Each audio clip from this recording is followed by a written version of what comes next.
"मी रे माझा मितवा" या मालिकेच्या आजच्या भागामध्ये प्रेक्षकांना आपण पाहत आहोत की अर्णव आणि ईश्वरी किचनमध्ये असतात.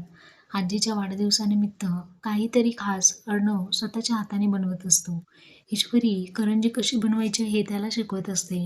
ईश्वरीने अर्णवच्या गालावरती दिलेली पप्पी अर्णवने फोटो फ्रेम बनवून आणलेली असते आणि तो ती फ्रेम हातामध्ये धरून ईश्वरीला लवकरच प्रपोज करण्याचं प्लॅनिंग करत असतो.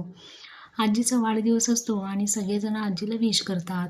तर ईश्वरी आजीला वचन देते की मी लवकरातल्या लवकर अर्णव सरांच्या बाबांना पुन्हा घरी घेऊन येईन. असं तिने आजीला बोलून दाखवलेलं असतं आणि प्रसाद म्हणून अर्णवने बनवलेली करंजी खातात. तर आपण पाहत आहोत की मामी मध्येच मिठाचा खडा टाकते आणि नको नको ते बोलू लागते. परंतु आजीवरती काही परिणाम होत नाही. आजी ईश्वरीच्या हातून करंजी प्रसाद म्हणून खाते.